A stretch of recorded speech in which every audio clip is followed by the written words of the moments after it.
अस्सलाम वालेकुम ख़वातीन हज़रात, मैं हूँ आपका मेज़बान। अस्सलाम वालेकुम ख़वातीन हज़रात, मैं हूँ आपका मेज़बान सुमैर। तो आज के नए प्रोग्राम में हम आपको खुश आमदीद कहते हैं। दोस्तों, आज भी हमारे पास बहुत ज़बरदस्त किस्म की अपडेट्स हैं, बहुत ज़बरदस्त किस्म की खबरें। लेकिन सबसे पहले हम बात करेंगे एक ऐसी एक्ट्रेस के बारे में जिनके पास कभी इतनी ज़्यादा दौलत, शोहरत, पैसा नहीं था, तो बहुत सोबर हुआ करती थी। लोग उनसे बहुत ज़्यादा प्यार किया करते थे। जिस तरह से लोग सारा खान से इसलिए प्यार करते हैं कि वो बहुत सोबर हैं, हिब्बा बुखारी से भी लोग इसलिए ज़्यादा प्यार करते हैं कि यार वो कभी भी वल्गैरिटी वाले कपड़े नहीं पहनती। और भी बहुत सारी ऐसी एक्ट्रेसेस हैं जिनसे लोग सिर्फ इसलिए प्यार करते हैं कि यार वो बहुत सोबर है, अच्छे कपड़े पहनती हैं, कभी भी अपने आप को नंगेपन में शो नहीं करती। उन्हीं में से एक थी रमशा खान। रमशा खान को भी लोग बहुत ज़्यादा प्यार करते हैं और शायद लोगों को इस चीज़ का अंदाज़ा नहीं था कि रमशा खान इस हद तक चली जाएंगी। आप लोगों ने हुमायूं सईद की फिल्म के बारे में सुना होगा, कुछ लोगों ने वो फिल्म देखी भी होगी, लव गुरु। उस फिल्म का एक गाना जो है वो बहुत ज़्यादा वायरल हो रहा है, जिसमें रमशा खान जो है, जिनके बारे में मैं पहले ही कह चुका हूँ कि वो बहुत ज़्यादा डिसेंट, सोबर और अच्छे कपड़े पहना करती थी। अभी कुछ अर्सा पहले से उनको न जाने ऐसा क्या हुआ कि उनको लगा कि ये सब कुछ करने से शायद मेरी पॉपुलैरिटी में इजाफा होगा, मेरी पर्सनैलिटी में इजाफा होगा, लोग मुझसे ज़्यादा प्यार करेंगे।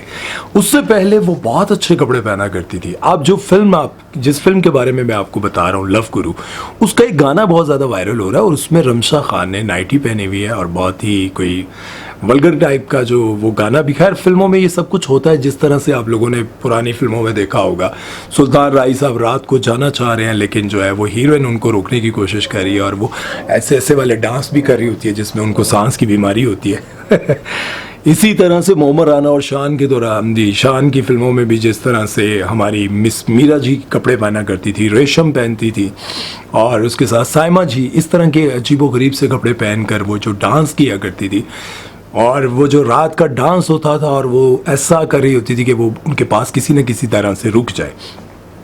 इसी तरह का एक गाना जो है वो रमशा पर पिक्चराइज किया गया और रमशा खान जो है वो हुमायूं सईद को रोकने की कोशिश कर रही है। और वो गाना जब वायरल हुआ तो बहुत सारे लोगों को इसलिए दुख हुआ कि रमशा खान को तो ज़ाहिर है लोग बहुत डिसेंट, सोबर, और मज़े की बात ये बताऊं कि डिसेंट, सोबर समझते हुए लोगों को ये भी पता था कि रमशा खान कभी ऐसा कैरेक्टर नहीं करेंगी, क्योंकि रमशा खान तो इस तरह के कपड़े नहीं पहनती थी। तो रमशा खान इस तरह का कैरेक्टर कैसे कर लेंगी, ये तो बहुत समझ में ना आने वाली बात थी। लेकिन रमशा खान ने ये कर लिया और अब जब लोग देख रहे हैं तो लोगों को दुख भी हो रहा है। लोग फिल्म देखने गए तो लोगों को अंदाज़ा हुआ कि रमशा खान इतने छोटे से कैरेक्टर के लिए, अगर रमशा खान इस फिल्म में हीरोइन होती तब भी समझ आती थी कि चले यार, वो इतनी बड़ी अपॉर्चुनिटी को वो मिस नहीं करना चाहती थी और उन्होंने कहा चलो एक अदद गाना ही है ना, करना पड़ेगा, क्योंकि फिल्मों में वल्गैरिटी तो होती है। इसलिए लोगों को शायद ये बात समझ में आती कि यार अब फिल्म है तो फिल्म में तो कैरेक्टर्स ऐसे ही होते हैं। लेकिन उस फिल्म में उनको कैरेक्टर भी बहुत छोटा सा साइड रोल मिला है, क्योंकि हुमायूं सईद के इर्द गिर्द बहुत सारी लड़कियां फिर रही होती हैं और उनमें से एक रमशा खान भी है। रमशा खान भी जो है उनको रात को रोकने का वो जो सीन और वो गाना है वो दिखाया गया और उसको देखते हुए लोगों को बड़ा दुख हुआ है। मुझे भी बहुत दुख हुआ। मतलब मैंने रमशा खान के साथ काम किया हुआ है, मेरा इतना कोई बड़ा कैरेक्टर नहीं था, बेसिकली मेरे बेटे का कैरेक्टर था। उसमें ड्रामा सीरियल माह तमाम के 12वें एपिसोड में, 12वें एपिसोड का जितनी भी जो थीम है ना उस कहानी की, वो मेरे बेटे पर ही पिक्चराइज हुई है, सभी पर। और उसमें मैंने भी गेस्ट अपीयरेंस के तौर पर एक छोटा सा सीन कर लिया था। आप अगर देखेंगे तो आपको अंदाज़ा हो जाएगा। तो मैं रमशा को उस वक्त से मतलब जानता हूँ और रमशा बहुत मुझे लगता था कि यार इंडस्ट्री की अलग ही एक चीज़ है। लेकिन इस बार देखने पर ना मुझे लगा कि यार रमशा शायद बहुत आगे निकल गई हैं। काम के लिहाज से तो वैसे ही वो आगे निकल गई थी, उनको काम मिल भी रहा था। हालांकि दुनियापुर में मुझे उनका कैरेक्टर बिल्कुल भी अच्छा नहीं लगा। दुनियापुर में मतलब वो जो कैरेक्टर था उसके लिए वो शायद सूट नहीं कर रही थी, लेकिन उनको वो मिला। और पाकिस्तान की हिस्ट्री का सबसे महंगा ड्रामा, यानी कि 36 करोड़ में वो ड्रामा बना था, उस ड्रामे में उनको मेन किरदार मिला, हीरोइन का किरदार मिला। अब एक ऐसे कैलिबर की एक्ट्रेस जब छोटे से कैरेक्टर के लिए ये करने लगेंगी तो फिर ज़ाहिर दुख तो होगा। इस बारे में आप लोगों की क्या राय है कमेंट सेक्शन में ज़रूर बताइएगा। ये मेरे जो छोटा सा बेबी है ना नॉक कर रहा है, ऐजी ऐजी। तो खैर चलते हैं नेक्स्ट खबर की तरफ और बात करते हैं। एक पुराने एक्टर हैं हमारे बहुत अच्छे, जिनका पिछले दिनों घर का बिल बहुत ज़्यादा आया था, बिजली का मीटर काट दिया गया था। हमारे पुराने एक्टर हैं, बड़ी उनकी आवाज़ की क्वालिटी थी, रेडियो पर और टीवी पर उन्होंने बड़ा काम किया और फिल्मों में उन्होंने मेरे ख्याल में ज़्यादा काम किया हुआ है। रेडियो और फिल्मों में ज़्यादा काम किया और पुराने ड्रामों में भी उनके किरदार बड़े ज़बरदस्त हुआ करते थे। नाम है उनका राशिद महमूद साहब। राशिद महमूद साहब अपनी वाइफ को लेने के लिए रहीम यार खान जा रहे थे और वहाँ पर उनके साथ कुछ ऐसा हादसा हुआ है कि जो उन्होंने खुद भी बताया और मुझे बड़ा दुख हुआ कि यार लोग इतने जाहिल हो गए हैं, लोगों को इस बात की इतनी भी समझ नहीं है कि एक बंदे की एज देखनी चाहिए, फिर उसके बाद बंदे का कैलिबर देखना चाहिए, उसके बाद आपकी अपनी गलती होने के बावजूद आप पाकिस्तान के कितने सीनियर अदाकार को सरेआम रोड पर मार रहे हैं, तशद्दुद कर रहे हैं। वो हुआ कुछ यूँ कि राशिद महमूद साहब जो है वो अपनी वाइफ को लेने के लिए जा रहे थे और उनसे एक यू टर्न गलत हो गया, तो वो दूसरे रास्ते पर चल पड़े। तो वो कह रहे थे कि मैं जा रहा था और आगे से अचानक से एक बाइक आता है जिस पर 3 ख़वातीन बैठी हुई थी और 2-3 बच्चे भी बैठे हुए थे, मतलब मर्द चला रहा था और वो डायरेक्ट आकर इनकी गाड़ी में लगा। एक तो वो बंदा जब बाइक से गिरा उसकी पूरी फैमिली गिरी, उसने अपने बच्चों को नहीं देखा, हालांकि उनको लगी नहीं थी, लेकिन वो आया और उसके आसपास के जाने वाले जितने लोग वहाँ पे बैठे हुए थे उन्होंने राशिद साहब को मारना शुरू कर दिया और इतना बुरी तरह से मारा कि उनके चेहरे पर अच्छे खासे जख्म थे, निशान थे, उनके दिल पर, और उसके बाद रोड पे उठा के पटखा। और उन्होंने कहा कि उनमें से कोई एक मुझे जानने वाला, शायद जो जिसने मेरे चेहरे को पहचाना, उसने मुझे उन लोगों से बचाने की कोशिश की और उसने अपने साथ एक और बंदे को मिलाया, वहाँ से मुझे बचाकर उन्होंने वहाँ से निकाला। अब बात यहाँ पर ये है, देखिए रोड पर एक्सीडेंट हो जाता है, लग जाती है, लेकिन वहीं पर जो लोगों ने लड़ना शुरू कर देना होता है और लोग इस तरह से लड़ते हैं कि भाई, एक तो पहली बात ये है कि देखिए अगर गलती आपकी, आप वन वे से आ रहे हैं, आगे से आगे टकरा रहे हैं और ऊपर से आपने उनको मारना शुरू कर दिया, ये बहुत बड़ी ज़्यादती। एक तो गलती है आपकी, दूसरा आपका इलाका था, आपने अपने इलाके के लोगों को इकट्ठा करके उनको मारना शुरू कर दिया, ये बहुत बड़ी ज़्यादती। आप जवान थे, वो बूढ़े हैं, अब बूढ़े आदमी पर इस तरह से तशद्दुद करना बनता नहीं है। और उसके बाद लोगों में एक और बहुत बुरी आदत है कि अगर आपकी महंगी गाड़ी है, आप रोड पर चल रहे हैं और अगर गलती से किसी ने आपकी गाड़ी को छू लिया, मतलब टच भी हो गई, आप नीचे उतरते हैं, उसको मारने लग जाते हैं, पिस्टल निकाल लेते हैं, जिस तरह से अभी कराची का जो मामला हुआ।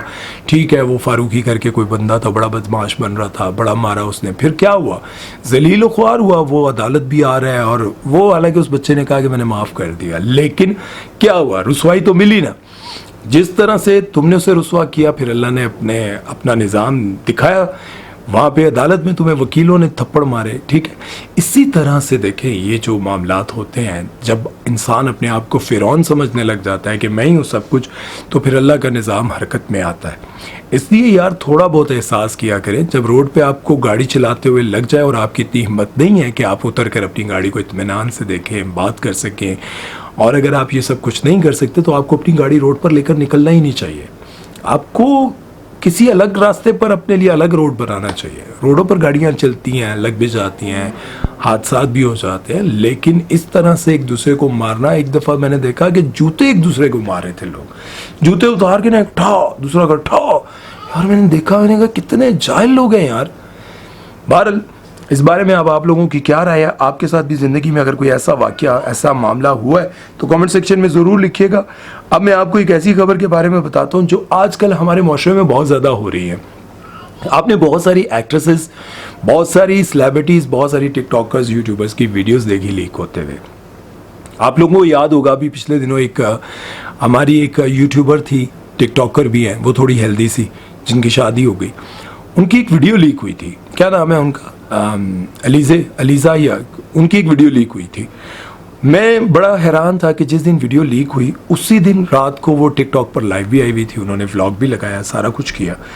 तो समझ से बाहर थी कि यार ये वीडियो लीक हो गई, ये तो बहुत बड़ा मामला था यार, बहुत ज़्यादा ज़हनी अजियत वाला मामला था। उनकी वीडियो लगी हुई थी।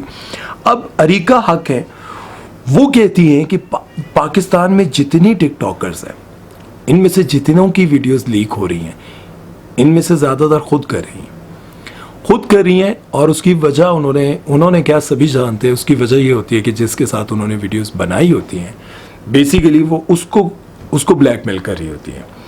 कि तुम मेरी बात नहीं मानोगे, मेरे सिवा किसी और के पास जाओगे, मेरी बात से तुम इधर उधर होगे, तो भाई तुम्हें ये सब कुछ भुगतना पड़ेगा। क्या भुगतना पड़ेगा? पहले वो धमकियां देती हैं और उसके बाद क्या होता है कि वो वीडियोस लीक कर देती हैं। अब जाहिर है अगर तो कोई ऐसी लड़की है जो कि प्रोफेशनल ये सारे मामलात उसने झेले में है, तो उसको तो फ़र्क नहीं पड़ता, क्योंकि वो ऑलरेडी अपना घर बार छोड़ चुकी होती हैं। बहुत सारी ऐसी हैं जिन्होंने अपना घर छोड़कर कोई किसी ने बैरियर टाउन में अपना फ्लैट लिया हुआ है, किसी ने काम पर अपना फ्लैट लिया हुआ है, कोई उनको सपोर्ट कर रहा है, वो सब अपने अपनी ज़िंदगी बसर कर रही हैं क्योंकि उन्होंने अपनी फैमिली से बिल्कुल अलग अपने आप को अलग कर लिया होता है। अब मसला ये है कि उन्होंने फैमिली से अलग कर लिया होता है, लेकिन जिस बंदे ने उनके साथ दोस्ती की होती है वो फंस जाता है। एक बार अलीज़ा शाह की एक वीडियो लीक हुई थी और उस वक्त लोगों ने कहा था कि ये इसने खुद की है, बहुत सारे लोगों ने कहा था। अलीज़ा शाह को उसके बाद फेम मिला, एक्ट्रेस हैं जो हमारी। मुझे लगा यार ये गलत हुआ, मुझे उस वक्त बिल्कुल लगा कि अलीज़ा के साथ ये गलत हुआ कि अगर किसी ने की। और इसी तरह से अलीज़ा जो हमारी यूट्यूबर टिकटॉकर हैं, उनकी वीडियो किसी ने लीक की, तो मुझे पता है क्योंकि जिसने लीक की थी उसके साथ वो शादी करना चाहती थी या जो भी था, वो बहुत बड़ी ज़्यादती हुई। उसके बाद कमल आफ्ताब की भी वीडियोस इस तरह से लीक हुई, और बाकी मिनाहिल मलिक हैं या कौन है वो भी, और बहुत सारे लोग हैं जब इस तरह की। और राबी मैं उनको सलाम पेश करता हूँ। जब से उनके साथ ऐसा मामला हुआ था, उन्होंने सिंगिंग छोड़ी, सारे काम छोड़ दिए। उसके बाद वो कुरान लिखती हैं, लोगों की मदद करती हैं, अपना बिजनेस करती हैं, मतलब इससे वो पैसा कमाती हैं। लेकिन वो इस तरफ अब नहीं चाहती। शायद उससे पहले उनको भी लगता हो कि ये जो है वो रिलेशनशिप्स ये बड़े काम आते हैं, या फिर ये दोस्त होते हैं। हो सकता है किसी दोस्त ने, किसी ऐसे जिस पर वो बहुत ज़्यादा एतमाद करती हूँ, उसने ये काम किया हो। लेकिन राबी पीरज़ादा को मैं सलाम पेश करता हूँ जिन्होंने ये सब कुछ छोड़ दिया। लेकिन बहुत सारी ऐसी हैं जो पहले दिन तो रोती हैं और कहती हैं कि ये मेरे साथ बड़ा गलत हुआ, ऐसा हुआ, लेकिन बाद में वही दूसरे दिन उसी तरह का प्रोफेशन और वही सब कुछ। अच्छा, मिस मीरा जी भी वीडियो लीक हुई थी। मिस मीरा जी की जब हुई तो उस वक्त मैं ये समझ रहा था कि FIA या ये इनको सज़ा देंगे कि ऐसी वीडियोस आपने बनाई क्यों, वीडियोस उसके बाद पब्लिक क्यों की। लेकिन बहुत सारे लोगों ने, उनके जानने वाले लोगों ने, जब मेरी बात हो रही थी तो उन्होंने ये बताया कि मीरा ने उसको ब्लैकमेल करने के लिए ये वीडियोस लीक की थी, उसकी लाइफ खराब करने के लिए। कैप्टन क्या नाम था उसका, नवीद, उसकी वीडियो। अब जब उनसे ये सवाल किया गया, उन्होंने कहा मैंने अपने लिए बनाई थी ये वीडियो। अब देखें कितने फ़ख्र से बताया जा रहा है कि उस वक्त उनका ना तो वो हस्बैंड था ना कुछ था, और वो प्रॉपर तरीके से गंदी वीडियो थी, लेकिन वो लीक हुई और बाद में पता चला कि मिस मीरा जी ने वो खुद की थी। बहरहाल ये खुद करते हैं या बाद में करते हैं, ये सब हमारी समझ से इसलिए बाहर है क्योंकि मुझे नहीं लगता कि कोई इतना बड़ा काम कर सकता है, अपनी इज्जत को खुद दाव पे लगा सकता है। बहरहाल इस बारे में अब आप लोगों की क्या राय है? मैं तो सिर्फ एक बात ये कहना चाहता हूँ, सदा हमने यहाँ रहना नहीं है। कोई 40 साल जिएगा, कोई 30 साल जिएगा, कोई 50 साल जिएगा, कोई 80 साल जिएगा, और आखिरकार हम सब ने वापस जाना है। तो जब हमने जाना ही वापस है, मैंने बहुत सारे लोगों को देखा है कि किसी के 30 मकान हैं, किसी के 40 मकान हैं, किसी ने 30 प्रॉपर्टीज़ बना ली, किसी ने, मतलब जब वो 80 साल का होता है तो उसकी कईयों की बेशुमार प्रॉपर्टीज़ होती हैं, बहुत पैसा होता है, सब कुछ होता है।